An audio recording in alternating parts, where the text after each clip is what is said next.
Here is a thing nobody tells you when you get into gardening. The planting part is actually fun. Choosing what to grow, driving to the nursery, picking out something that looks beautiful, getting your hands in the dirt, that part feels good. That is the part that made you want to garden in the first place. The weeding is the part that makes people quit. Not dramatically, not all at once. It happens gradually. You miss one weekend, then another. Then you walk outside and look at what was supposed to be a nice garden bed, and it is half weeds, and the gap between what it is and what you wanted it to be feels like too much to close. So you close the back door and make a cup of tea and decide you will deal with it later. I have been there. Most gardeners I know have been there, and the solution is not to become more disciplined about weeding. The solution is to stop giving weeds the opportunity to grow in the first place. Weeds need two things to establish: bare soil and light. Take away either one of them and you take away the weeds. The 12 plants in this video do exactly that. They cover the ground, they block the light, they crowd out competition, and they do it while being genuinely beautiful, which means you get to stop weeding and start actually enjoying the garden you worked to create. Plant 11 specifically changed how I think about the front border of any garden bed, and I think it will do the same for you. Let's get into it. If you have a shady area and weeds growing in it, hostas are the most straightforward solution available. We talked about hostas in the first video in this series, but I want to come at them from a different angle today, specifically what they do to the ground beneath them. Large hosta varieties produce leaves that can reach 18 inches across or more, forming such a dense, overlapping canopy at ground level that almost no light reaches the soil underneath. No light means no germination. No germination means no weeds. The largest varieties, some in substance in chartreuse gold, halcyon in steel blue, Francis Williams in green and gold, can reach 4 feet wide and nearly as tall. A single established plant covers more ground than most people expect. 3 or 5 planted together create a weed-suppressing mass that makes an entire shaded bed essentially self-maintaining. They come back larger every single year, which means the coverage improves automatically over time. In year 1, they suppress most weeds. In year 3, they suppress almost all of them. In year 5, you are barely looking at that bed anymore because there is genuinely nothing to do. That is the compounding return on a plant that already asked almost nothing of you to begin with. Daylilies appeared in the first video too, and they belong here for one specific reason. A single daylily plant grows in a dense clump of strappy, arching foliage that reaches out in every direction and touches the ground. That clump is weed-resistant in itself. But what happens when you plant daylilies and amass 5, 7, 10 plants spaced about 18 inches apart is that within a season or two, the clumps merge together into an unbroken mat of foliage that covers the soil completely. Nothing grows through established daylily mass plantings. The root system is dense and competitive, and the foliage closes off access to light at ground level throughout the growing season. On slopes especially, daylilies are one of the most effective weed-suppressing ground covers available at any scale, and they do it while producing months of flowers in whatever color combination you choose. The one maintenance task dividing the clumps every 4 to 5 years when they get overcrowded is also the task that gives you free plants to extend the mass further. Every division is more coverage, more weed suppression, more ground that you never have to deal with again. In spring, this plant stops traffic. The rest of the year, it quietly does the most useful work in your garden. Creeping Phlox produces that extraordinary carpet of color in April and May: hot pink, magenta, purple, white, pale lavender that we talked about in the first video. But after flowering finishes, it becomes a dense, evergreen mat of fine-needled foliage that sits flat against the ground and covers it completely. That mat is the weed suppression mechanism. It never dies back, never exposes bare soil, never gives weeds the opening they need to establish. On slopes, it is particularly valuable because it roots as it spreads, holding soil in place while simultaneously keeping the surface too covered for weed seeds to find purchase. Creeping Phlox spreads at a steady, manageable rate fast enough to cover ground effectively, slow enough that it will not overrun other plants you care about. Trim the edges once a season if you want to keep it contained. Give it sun and decent drainage, and it handles everything else on its own, including the weeds you would otherwise be pulling every weekend. Liriope is the plant that solves the problem other plants refuse to touch. We covered Liriope in the first video for its ability to handle deep shade and compacted soil. Here is what that means practically for weeds. Those root-choked, bone-dry patches under large, mature trees, the spots where grass has long since given up and weeds have moved in, are exactly where Liriope thrives. It handles the competition from tree roots because its own root system is aggressive enough to establish even in difficult conditions. Once established, Liriope forms a dense enough mat that weed pressure drops dramatically. It is not a perfect weed excluder the way some of the spreaders on this list are, but in the spots where literally nothing else will grow, and where you are therefore doing the most frustrated, pointless weeding, it dramatically reduces the workload while adding genuine beauty. There are variegated forms with cream striped leaves, solid dark green forms, and varieties with particularly showy purple flower spikes in late summer. Use it as a border edging, a ground cover under trees, or a mass planting anywhere the conditions are too difficult for more demanding plants. Once it is in and established, the weeding in that area is largely done. For hot, dry, sunny spots where weeds still somehow thrive, low sedum is the answer. While autumn joy sedum, the tall, upright variety, appeared in the last video, the low-growing spreading sedums deserve their own moment here. Varieties like dragon's blood, angelina, and blue spruce stay under 6 inches tall and spread outward into thick, succulent mats that cover the ground completely. In the conditions where these sedums perform best full sun, poor dry soil, rocky or sandy spots, slopes with fast drainage weeds are already somewhat limited by the harshness of the environment. The sedum eliminates the remaining problem. Its thick mat of foliage covers bare soil, its low, dense growth habit prevents weed seeds from reaching the ground, and its deep color and texture look genuinely attractive year-round. Dragon's blood has red-tinted foliage that deepens to burgundy in cool weather.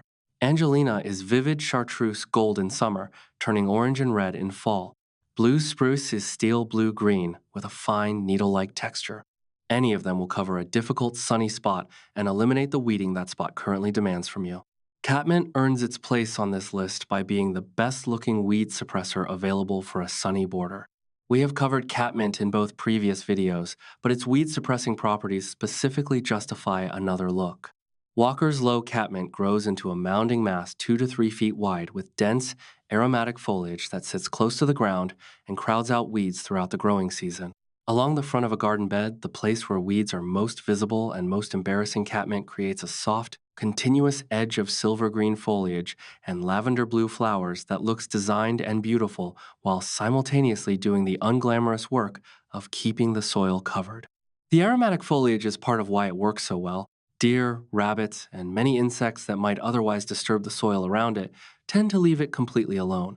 2 flushes of bloom, one in late spring, one in late summer, after shearing mean it is attractive and functional across the entire growing season. No bare patches, no soil exposure, no gap for weeds to exploit. That is exactly what we are looking for. This is the one that experienced gardeners plant when they want a problem to permanently go away. Pachysandra is a low-growing, shade-loving evergreen ground cover that spreads steadily by underground runners to form a dense, uniform carpet of dark, glossy leaves. It reaches about 8 to 10 inches tall, stays completely evergreen through winter in most climates, and once established is one of the most effective weed suppressors in existence. The key word is established. Pachysandra takes 2 to 3 full seasons to knit together into the solid, weed-proof mat that gives it its reputation. During those first seasons, you will still need to pull weeds or lay a light layer of mulch to suppress them while the Pachysandra fills in, but once it reaches full coverage, the maintenance in that area essentially drops to zero. The mat is too dense, too consistent, and too competitive for most weeds to penetrate. It is specifically suited for the dry shade under trees, the north-facing beds, the narrow strips on the shaded side of a house where nothing else wants to grow. In full sun, it struggles. In shade, it is nearly indestructible. If you have a large shaded area that you are tired of maintaining, Pachysandra planted at a rate of about 1 plant per square foot and left alone for 3 years will solve that problem permanently. Not all ornamental grasses are right for this conversation. The ones that spread by runners can become the weed problem. Clumping varieties are different. Carl Forster feather reed grass, which we covered in video 1, is the model example. It grows in a contained upright clump that expands slowly outward from the center, but never sends runners into surrounding soil. The dense clump itself suppresses weeds at its base. And because it grows 4 to 6 feet tall, it casts enough shade outward that weed pressure in the area around it is reduced as well. Other excellent clumping options include little bluestem, a native prairie grass with blue-green summer foliage that turns vivid orange-red in fall, and Shenandoah switchgrass, which grows 4 feet tall and turns deep burgundy by late summer. Both are native North American grasses that handle drought, poor soil, and full sun without complaint. The practical approach is to mass clumping grasses together so their bases eventually merge, eliminating exposed soil between plants. At that point, the bed becomes largely self-maintaining. The annual task is one hard cut in late winter before new growth emerges. That is the complete job description for a planting that covers significant ground and looks genuinely beautiful through all 4 seasons. This is the fastest spreading ground cover on this list, and that speed is exactly the point.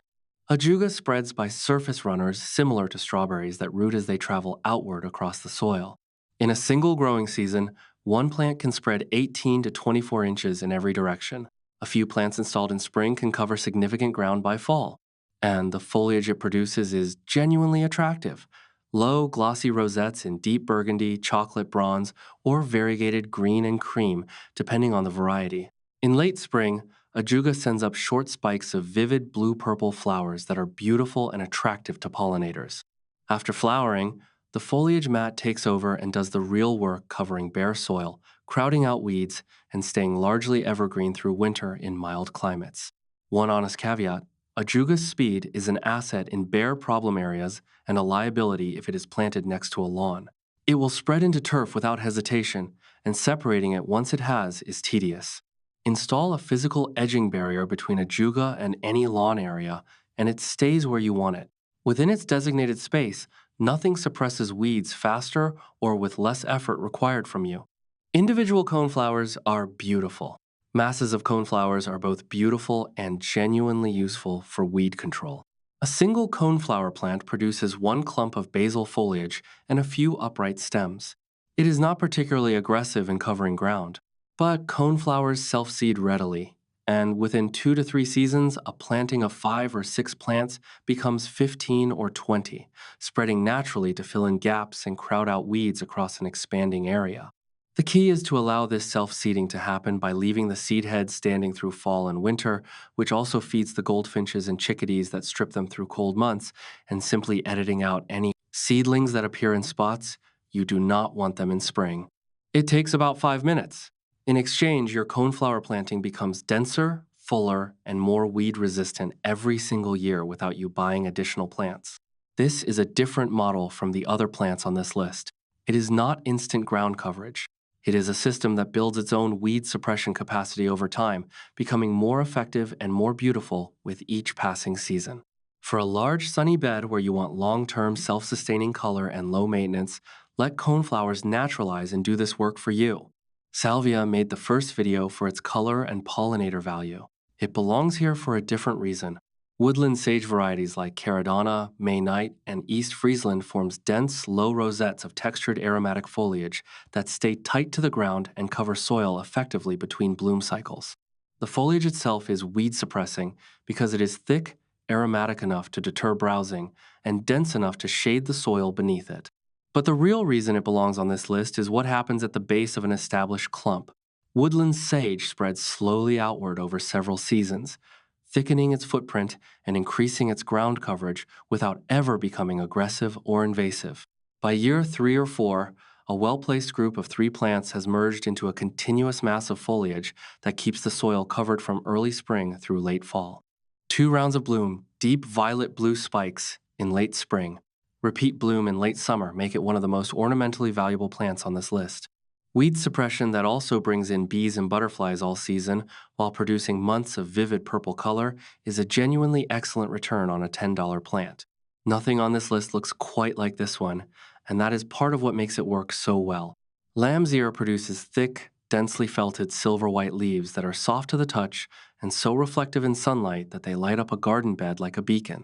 The texture and color are unlike anything else in a typical garden, which makes it visually valuable as an edging plant, a filler between more upright perennials, and a contrast element next to darker foliage. The weed suppression comes from density and coverage. Lamb's ear spreads steadily by surface runners and forms a low, thick mat of foliage, similar in mechanism to ajuga, but with completely different aesthetics. The mat covers soil, shades it from weed seed germination, and stays attractive from spring through late fall. In mild climates, the silvery rosettes persist through winter, giving you year-round coverage. It prefers well-drained soil and full to part sun and will rot in consistently wet conditions. This is the one honest limitation. In the right spot, though, lamb's ear is one of the lowest maintenance plants available. It spreads on its own, suppresses weeds on its own, and looks extraordinary doing it. The silvery white mass along the front of a garden bed, softening the edge and contrasting with the greens and purples behind it, is one of those combinations that makes a garden look genuinely designed rather than just planted. Quick pause, if you are finding this useful, there are 2 more videos in this series already up on the channel. One covers 15 perennials for low-effort gardening, one covers 10 plants that survive total neglect. Links are in the description. Now 6 more plants to go, 12 plants, all of them perennial. All of them working specifically against weeds by covering soil, blocking light, and crowding out competition. Let me pull this together. For shade the weedy areas under trees and in north-facing beds, Hostas and Pachysandra are your primary tools. Both create dense, light-blocking coverage in conditions where most plants struggle. Liriope handles the tougher spots where even those two might find it difficult. For sun, the weedy borders, the dry slopes, the exposed beds that bake in summer, Low Sedum, Creeping Phlox, Catmint, and Lamb's Ear. All of them spread to cover bare soil. All of them stay attractive while doing it. For speed, if you want coverage fast and are willing to manage the edges, Ajuga, nothing on this list covers ground more quickly. Install a physical edge barrier, let it run, and a bare problem area becomes a covered, weed-resistant bed in a single season. For long-term, self-building coverage that gets better with time, daylily masses, coneflower naturalized by self-seeding, and clumping ornamental grasses massed together. These are the slow play they reward patience with a result that becomes more beautiful and more maintenance-free every year. Here is the practical instruction. Pick the 2 or 3 spots in your garden where you do the most weeding, the spots that bother you the most when you walk past them. Choose the plant from this list that fits that spot's conditions, sun or shade, wet or dry, fast coverage or long-term, and fill that area. Just that one area first, because that spot will be done, not just this season, done. And the following season, you pick the next spot. And over 2 or 3 years, the weeding gradually disappears from your weekends entirely. That is not a promise I am making you. That is how plants work. Cover the ground with something you chose, and the things you did not choose stop growing there. It is simple. It just requires planting the right things. New video up next week, the best perennials for hot, dry slopes, which is one of the hardest garden problems to solve, and one I have a lot to say about. Subscribe so you see it. Drop a comment and tell me which weed problem in your garden you are tackling first. I answer every one. See you next week.